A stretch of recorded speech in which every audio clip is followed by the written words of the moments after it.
go around and introduce ourselves. So I'm Paul Griffin. As you guys know, I'm the founder and the president of the Possibility Project. I started the thing 16 years ago. My name is Chris Thompson. Hi, I'm Tanaja Sanford. I was in the program from summer 2008 to 2010. I'm Latasha Riggs. I started TPP 2013 and I ended 2016. My name is Christopher McKenney. I go by Kenny. I've been in the Possibility Project since October of 2015, and I'm currently enrolled now. My name is Shaquille Edwards. Y'all can call me Shaq. I was in the program from summer 2010 to summer 2013. My name is Nikki Chase. I was in the program 2013 and 2015. My name is Eliana Snare. Everybody here calls me Lily. And I started in 2014 and ended in 2016. My name is Calvin Aragon, but everybody calls me Roman here.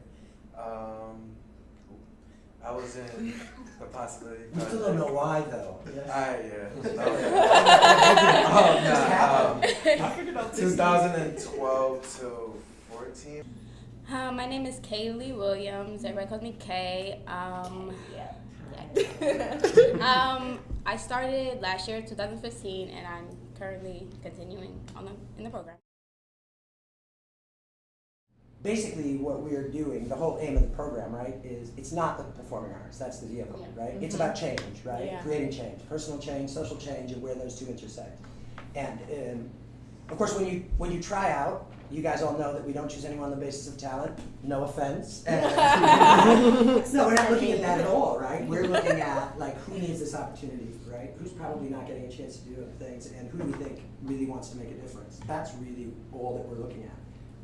Then when you come in, right, over the first 12 weeks, you're going through, you guys remember this, right? You're going through a series of exercises, right? You're building relationships, trust building, team building, and all that. You're also learning acting, dance, singing, but then you're also sort of examining all the social forces in your lives, right? Racism, sexism, ageism, adultism, heterosexism, power, non-power, right? Stereotypes, as well as sharing your story, right? Looking at the personal narrative in amongst all those forces, right? And we do that. While you're doing that, right, we're also creating work, right? Scene work, right? Remember we're in a group, you're creating scenes? Yeah. And it's like, well, this scene's stupid, and then like 6 months later, it's sort of fully realized. And then the production team takes all that material, right, that was created by the cast, goes away. How many of you were on the production team? I was on the production. Just about everybody? Oh, okay, everybody. All right, cool. So, and you take all that material and you're creating an outline. The artistic director casts everybody in that outline, and then we spend 3 months, sometimes 4, right, where you're building the show. To your point, Nikki, and this is funny, right? Every time we do this, when we hand out the outline, someone always comes up to us and says, "Where's the script?" Right? And you're like, "Well, you're going to be writing that." And it's like, I have to write the script. Right. That's exactly what I did because I missed the It's like, casting. well, that's what we're going to discover over the next 3 or 4 months. And it's like, how? Like, we're going to do it, right? Exactly. And I think today, when we're talking about problem solving, I think we want to talk a little bit about that, right? Because I'm not always there, and you guys, obviously, in your own groups. Because I think about the challenges we face when we're building a show, right? I mean, I think early on, the challenges we face around problem solving are around relationships with cast members, right? And thinking on a big level as well, like, well, how do you solve the problem of racism, right? On a big level. But in the show, it's very practical, right? It's like you've got to build this. You've got a very serious deadline, which is 7:30 on opening night. It's non-negotiable, right? Yeah, I know. It's A little bit serious before deadline. that. It's happening, whether or not you're I ready. text everyone, we could push it back by now. It's like, no, right?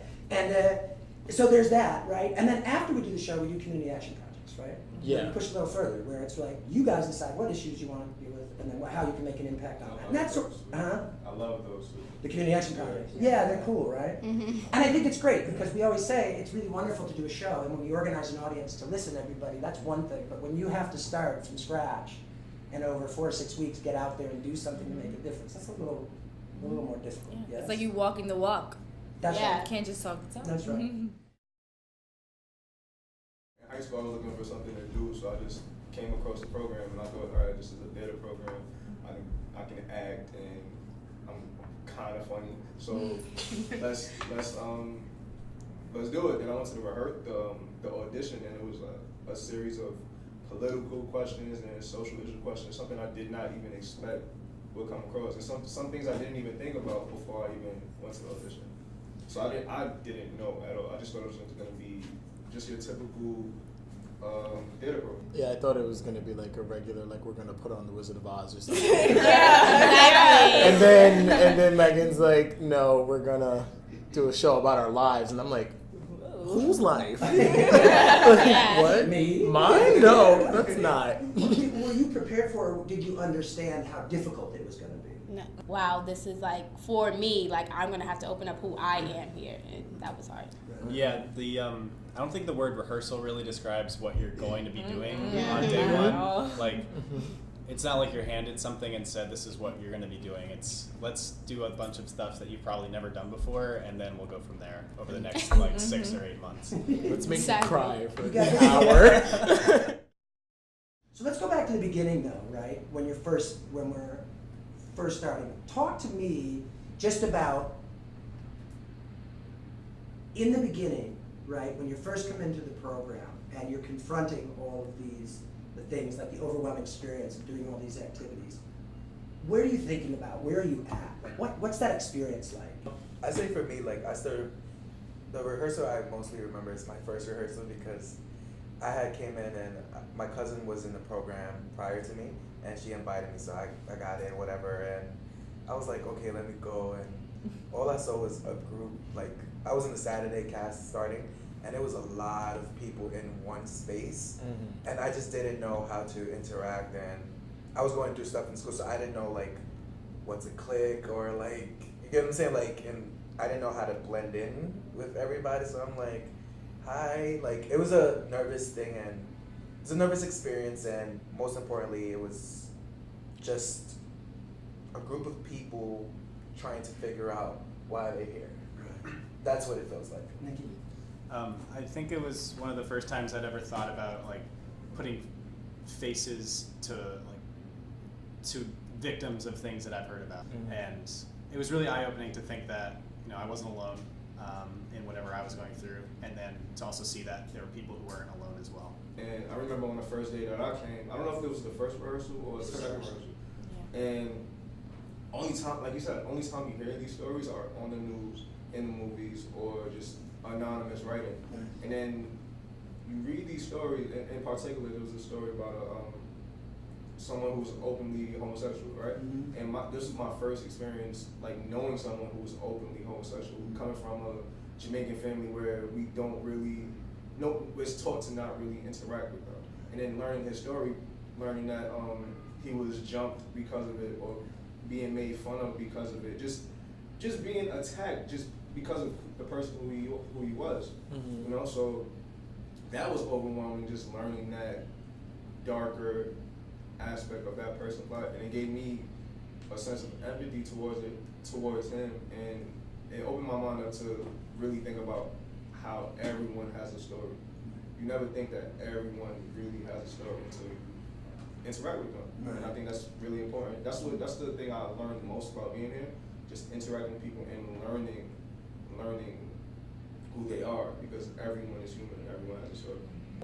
It helped me just be okay with my past and not have to always feel like I have to keep it in or hide who I am or what I've been through. There was like a drastic change on my first day, because coming in, because I was new, I was quiet, but everyone else seemed so happy. And then you get in the room and we do issues brainstorm and everyone just starts crying. Right. And it didn't even matter whose story I was reading. Not like it doesn't matter because it's their story. I wasn't like, hey, is this your story? Is this your story? It was just like these people were so happy a second ago and they're so full of life, and now they're just thinking about all the things that happened to them and they're all sad. Right. These people didn't deserve that. That's what I was thinking the first day. Like, what happened? Why? It's really hard to like hold yourself together during that activity, because you're like walk past one poster that'll probably have like one index card and you're like, okay, I'm good. And then you go to the rate poster and it's like, it could be like 9 different people there, and it's like, oh my God, why does this happen so much? And what's interesting about that, the whole dynamic of everyone being sad after, is probably because that's the first time they ever told that story, whether they're writing it or saying it. So they're taking that first step of expressing how they felt about whatever happened to them. So I think that's what made it even more overwhelming because a lot of people didn't really say this. Right. Well, there's not a lot of places to talk about. Exactly. Right. Yeah. Right. That's what I was thinking. It was like my first time. I was just like, it was a hard first day for me because I didn't really, like I said, I didn't know how to fit in, and it was just like, all right, just put your name up, and I was like, I didn't feel comfortable at first trying to put my name in. I was like, why is everybody so opening about this? And I never had Yeah. a place where, How dare you. no, it's, but it was more in a sense where I didn't know like it's okay to talk about that. Mm. Like I never had that opportunity, never was Yeah. listened to or Like, anything. in the same sense, it's like, these are things that you keep to yourself. Yeah. And so, Yeah. like, these are things that you wouldn't tell, like, a classmate or even sometimes your therapist and stuff like that. So, like, the first time you have the chance to be open about it and to actually say, this happened to me, and to have people comfort you, we, like, are all in our own boxes because we have all of this weight on us, and we don't want to just tell everybody everything. We don't want to be a downer. We don't want to be depressing, but these Yeah, are okay, things that right, happen. right. Yeah, these are things that happen to us. Mhm. And it's just like being open about it and having this platform to be open about it is great. You have a sense of how social things work because of the way schools work in this country. Like Yeah. you go in with this expectation to TPP. You go in with this expectation like, okay, it's probably going to be like school, so I have to find where I fit in, or I have to see Right. like who's going to be nice, who's going to be mean, and then just like avoid those people. Find my people. And it's nothing like that. Like when you walk in, it's like Everyone's you your leave people. everything. Right. You leave all of that at the door, and That's cool. you know people just take you as you are that day. Possibility Project is like, yo, I get you. When we create these relationships with each other, like, yo, I get you. Like, don't even worry about that. I want to know, like, what you saw yesterday. Like, what's your favorite TV show? Like, what do you like to do? Not what you don't like about yourself, or what. I want to embrace you. Like, we really embrace each other for every bit of our personality. Whenever you walk by somebody you know on the street, and they say the first thing they say is "How you doing," but they're not actually asking. Yeah. Yeah, TPP it's made me like a realize, greeting. like, made me conscientious of like how often people will ask you how you're doing, but they're not actually asking. It's just like a way of saying hi. But I'm not really going to listen to what you have to say. TPP, it's like when you ask somebody how they're doing, you expect them to tell you how they're doing. Right. Yeah. And if they Right. don't, then you know something's wrong. Right. And you know you can have a conversation about that. This program really made me care about people because like living in New York, everyone is in their own little bubble with their headphones, with their phone, with their book, with their whatever, and you don't really care about someone. You bump into them, whatever, all right, keep going. And it's kind of like a metaphor. Like in real life, you meet someone, you bump into them, sometimes that relationship ends, to keep going. But here it's like it really taught me, you know, to care about people. Let me ask this. When I say to you, when is it that you're problem solving? What do you think of in the process? Like, do you remember when you were solving problems, or how you think of that in your experience with us? I mean, I think personally we are solving problems when we talk about our problems with each other, not just like, oh, a conflict that me and Kay might have and solve that. Like if we went through the same thing and we talk about that, I feel like that's problem solving because we're supporting each other. We're learning something with each other. And then next year we can watch other people learn the same thing and show them like we did this, you can do it. Like And you're talking about like the problems, like for instance, if I'm struggling at home with my family or in school or with friends, I'm talking to you about it, and you're talking to me about it in the way that friends do. Yeah. But what we're doing is figuring out how to Yeah, do that. exactly. I just think, I think Ron? I'm sorry. I think I remember my first year I had a problem where I can't remember if it was adultism or can't remember the topic, but it was necessarily a problem where two of us were from two different types of homes, and that was like my best friend in the program, but at the same time at that moment emotionally where we were driven into and we talked about our situation, we sort of clashed, and it took us to actually talk about our differences in order to solve the problem by understanding each other, realizing, okay, yes, you see that perspective, but here's why I'm hurt. And that's why you have to understand, or if you don't want to understand, that's on you, but necessarily work together as friends or whatever you are and see why this thing doesn't work out and why you feel that type of way, and that's problem solving itself. Remember when you said that part of solving a problem is saying it out loud to get rid of some of the anger? Yeah. And I was thinking about Gender Day with that too, because on Gender Day, you have everyone who identifies as male sitting on one side of the line, and everyone who identifies as female sitting on the other side of the line. And we just say what our experience with that is, and we say, something I want you to know, something I'm proud of myself is, something I want you to know about me is, and you would say whatever you want, like popcorn style.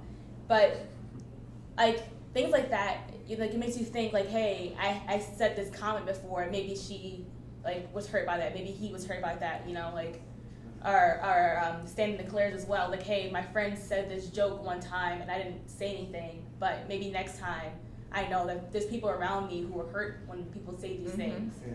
Megan is the director of the Saturday Cast.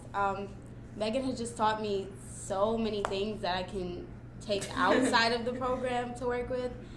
Like, okay, I had a conflict with someone during the year, and we were talking about it, and it was really just a like, well, you did this, and you did this. Well, you did this, so I did this. And Megan talked to me, and she was like, why do you say you so much? Like, take them out of the equation. Talk about how you feel. Use I statements. So that was something that actually really helped me, because it wasn't like, you're accusing someone of doing something. You're just telling them how they made you feel, which is something that I try really hard to carry out. I'm not always perfect at it, but I do try to keep that in mind. And just to not always use the anger approach, because that's what I'm quick to do, like just get mad and just irrational and get crazy. The number one thing for me to remember is that TPP is not really a lesson, it's like a way of thinking. And as you grow as a person, that doesn't stop. Like you continue finding things in yourself that you want to change or make better, or even things that you want to get rid of, so it teaches you so much. Like, honestly, going off of what Lily said and her experience, she's taught me so much throughout this whole program, and I love her. I love her so much for helping me through. Props 1, 2, 3. Man, I'm trying not to cry, but she's helped me so much, and it's just crazy. And she can say that she still messes up, and I can look back and say, well, yeah, you probably shouldn't have done that way, and she can tell me, well, you should have done that way, and we learn from each other, and it's so beautiful. Oh my gosh, life goes on. Life goes on, but it can get better, and you have to work at it. You have to work at it every day to keep it the way you want it. And even though you have days where it's like sometimes you don't know what to do and it's fallen, you have to know extreme sadness to know extreme happiness. It's a balance of life.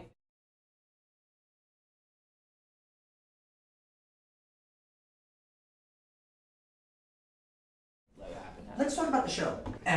So let's talk about the problem solving in that context, right? Like, how does it work when you're working on the show? Like, right, you get an outline and it's just a description of what these scenes are supposed to be, and then... I mean, there's a whole part that happens before the outline, which is the retreat. Yeah. And that's like... Yeah. You have to use so much problem solving, Like, problem solving pretty much starts day one. And that's when you sort of understand what problem solving is, because I don't feel like there's a good representation anywhere of what actual problem solving looks like, at least from my experience. Like on TV, I couldn't really find, not like I was looking avidly, like, oh, how do I solve problems? But like, you would see things and it's so obvious, like, okay, that's not gonna work, but that's just how we do things here in America. Like, that's how you solve problems. But that's actually just wrong. That's not how you solve problems. And through TPP and through the whole process, you see that problem solving is not just problem solving isn't always about the answer, it's about how you get to the answer. Like, it's seeing like how you have to make everything work before you get the thing that you want. My first retreat from my first year in the cast, it was a huge wake up call when we're up. I was so gung ho for everything. I'm like, I got all these ideas. I'm gonna tell everybody my ideas. The show's gonna be awesome. It's gonna be so great. It's gonna be so fun. 3 a.m, you at the table, and and it's like every idea that you put out at some point, you know, everybody has good ideas, but we want a great idea, and you know, you're. I felt so gung ho and so happy, and I'm like, okay, we could do this or we could do this. And you guys like, no. And you know, like we're looking for that one that it's like you don't even have to ask yourself, is that the one? Everybody's just like, oh, that's it. Yeah. And that's when the problem solving comes into play. Also with when you're writing with your scene group. Because being a production team member and having to lead a scene group and having to tell someone very politely, this may not be the best idea or the best way to communicate what we're trying to say. You know, you have to tell that to them without disrespecting them, without totally just being like, oh, it's a horrible idea. Like, you have to really communicate with someone and let them know, like, your idea is good, but we need something great. You know? And I think the important part of it is always knowing what is the goal that we're trying to reach while we're writing it. So somebody can have a great idea that would look amazing on stage, but does it really tell the story that we're trying to tell? Yeah. Like, will the audience that watches the show go home and think, whoa, I didn't think of it that way. And I think that's really important to be on the same page of what we're trying to get out of why we're creating it, or why this idea should be in this scene, or why this topic should be talked about, why it should be a scene. The greatness is like excellence is important, right? It can't be just good.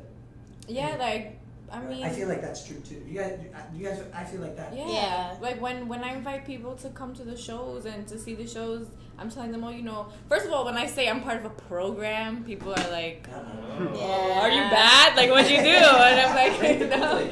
And they don't really know what to expect. And then we're like middle number.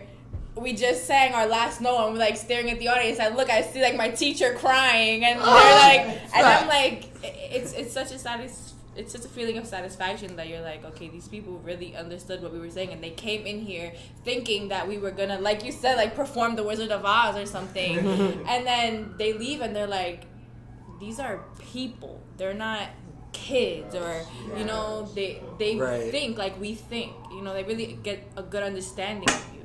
I feel like constructing the script was so much harder than I thought it would be. When Megan's like, okay, you guys can write about your lives, what you feel. I'm like, okay, cool. So then we get me and Liliana were in the same scene group last year, and we're like, okay, cool. So then when we shoot a bunch of ideas out there, Megan's like, oh no. my god. Oh my god. No. And I remember and we're here like, oh my god, this is so good. She's gonna love this. And she's like, one week, we were the only 2 people there in our scene group. So we wrote the entire second scene. We got this. Megan, read that. She like, no. I'm like, what? And she's like, well, what are you trying to say? What is the character trying to say? What would the character be doing if they were in this position? You have to think about so many things that you wouldn't think about. And you have to know who you're speaking to, why you're speaking to them, what you're feeling as this character. It's so much that goes into it. Yeah. It's like, it's a little harder for me now because last year I was part of a scene group, but this time I'm the narrator, so I'm by myself. Oh. And like, I write. I've written for my second scene after the opening number maybe 4 or 5 different pages of stuff, and Kenny's like, nope. He does. He brings it up. It's like you can't even reference it. Like, I wrote the songs the first week that we started scene groups, and I'm still writing the parts around it. Like, please, I want to go home. I need a snack. Do you guys understand why they're doing that? Yeah, absolutely. So why? Why are they saying no? Yeah. So I have personal experience behind why I understand it now, and when we were writing, it was time for my scene group to write our third scene. in our third scene, it focused around how my character was trying to jump off a roof and what the other three characters could do to stop him from doing that. So we're all like shooting ideas, we're trying to do improv and doing all this stuff, and it's like everything we kept writing, our acting coach, she was just like, no, that's not gonna work, that's too fabricated. And I'm just like, but I don't know what to do here. And she's like, well, why don't you get up on your feet and do it? So I tried to pick up my outline. She's like, don't look at the outline. That's not what you need. You know what your character is trying to express here. You know what they need to do to get you in, to get this written. And this is what you guys have to do. By my third year, I got it, because when you're on stage and you're watching the audience, and you like, when there's like, it gets really quiet, and they just go, yeah, and they're like whispering like, and they're like with you, and they're like they're really listening to what you have to say. Then you know what you put into the script matters. You have to say it in a particular way so it's clear to them, and we get them to feel what you want them to feel. Two things that I think TPP really instills in you. It's a high standard of excellence, and to understand that this isn't your story, it's our story. Always ask why, like why, and it got to the point where everyone was asking, why am I writing this? Why we were writing it? And our scene director Kenny, like he played a part in that too, because he was asking me why a lot of the times too, and I also look up to Kenny. So I was like, all right, that's a cool thing to do. So I just brought that to my scene. Right. The Possibility Project is cotton candies, rainbows. We've been talking about like, woo, great, but like it's real, and sometimes life doesn't work out the way you want it to after. Sometimes even after seeing this show, other people won't understand and won't listen to you, and it'll just be for that moment, and then life goes on. But those other people can't matter. Those other people can't affect how you feel about yourself. When you think about the Possibility Project, right, and like, what's the one thing you take away? The first thing that came to mind was that I feel like I'm the person that I really wanted to be but didn't know how to be. So I valued my own development.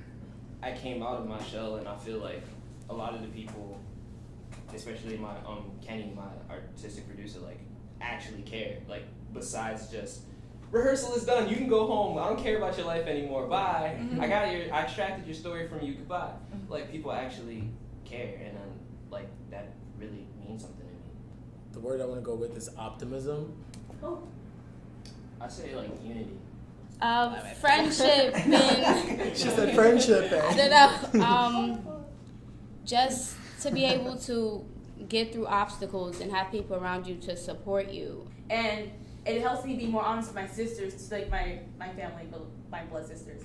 Be more honest with them. Just like, just coming out and being honest with them and telling them, wait, for years you've been saying this, and this actually hurt me. It's like, you came to see my show, and I feel like you should, not like you, I feel like this is part of why I was healing in this process. It's part of why this mattered to me. It's why I wanted you to see this.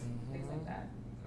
One thing that I do value from the program is the relationships I built from being here, but one thing that I value the most is that the amount of empathy I gained for everyone.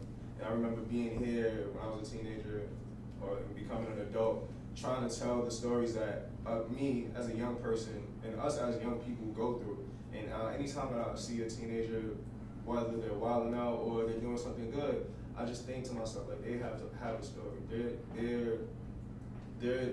have a life of their own, and they're just figuring it out. And throughout our entire life, we're always going to be figuring it out, And that's what I gained from it, just empathy and just understanding that people have lives of their own. Everybody has their own story. Just to top it off, everyone has their own story. Like you said, Nick, one thing that I really take away from this program is that I can look back and see the person who I was on the first day and see the person who I was on the last day and be like, that's not the same person, But the best thing, hands down, is when I can look at my brothers and my sisters in this program and I can see that happening with them. I can see the person who they used to be listen about the person who they want to be, and then see them being that person. And when it's like when it's closing night, and everyone's like TPP, TPP, and I just see the smiles on everyone's faces. Like that's what makes me smile, because I'm like I would then look over at CK and be like TPP, and I'm like it makes me happy to see everyone happy. Paul, Calvin, Nikki. Kenny. Kaylee. Lily. Tanaja. Chris. And we're TPP.